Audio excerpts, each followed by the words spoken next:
amigo da cruz é o homem santo e desapegado dos bens terrenos, que eleva o seu coração acima de tudo quanto é caduco e perecível. A sua pátria está no céu, vive neste mundo como estrangeiro e peregrino, sem deixar-se aprisionar pelas coisas do mundo, que observa do alto com um olhar indiferente e as fixa com desdém.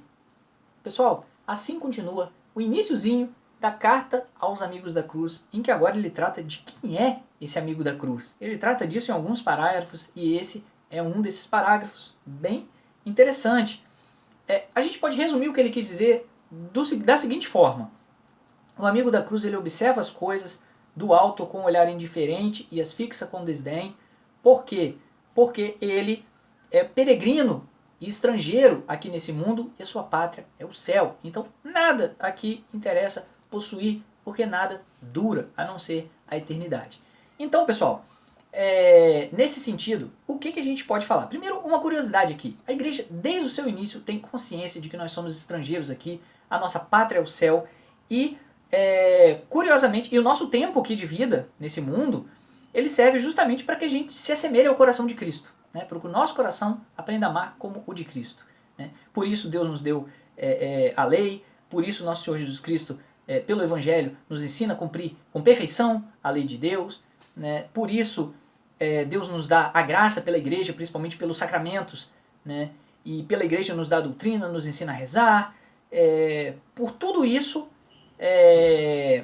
o objetivo era que aprendêssemos a ter os mesmos sentimentos de Jesus Cristo, ou seja, um coração como o dele, e assim podermos alcançar aquele céu que ele nos abriu na cruz. Os cristãos sempre tiveram essa consciência de que aqui somos estrangeiros, e quando a gente olha, por exemplo, alguns escritos bem antigos dos primeiros séculos aqui, pessoal, São Clemente Romano aos Coríntios. Olha só uma das cartas dele aos primeiros cristãos, pessoal. Como ele se dirigia? Saudação!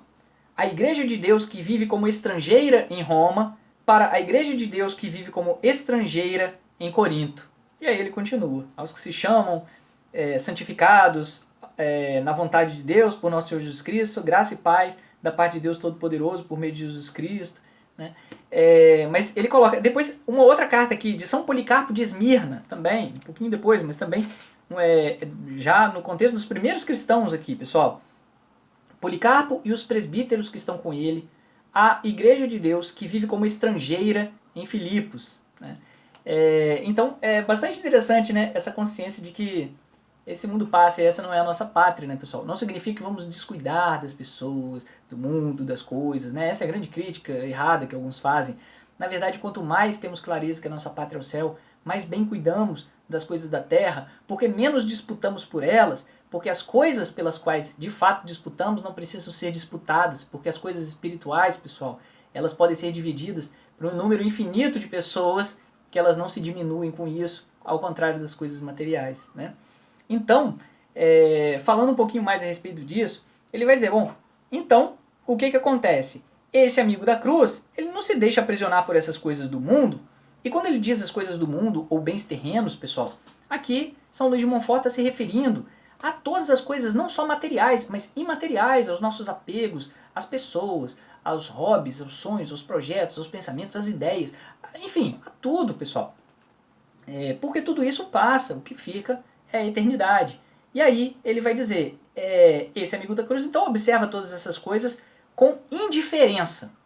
E aqui, pessoal, a gente tem, para a gente entender certo, ele fala da santa indiferença. Quando ele fala dessa santa indiferença, não é que a gente vai ser frio com as pessoas, indiferente com as coisas, então eu não vou nem comer porque eu tenho que ser indiferente. Não é isso, pessoal. Com as nossas obrigações, a nossa vocação, o nosso trabalho, não é nada disso. Quando ele fala para olhar as coisas com indiferença, ele fala com uma liberdade interior.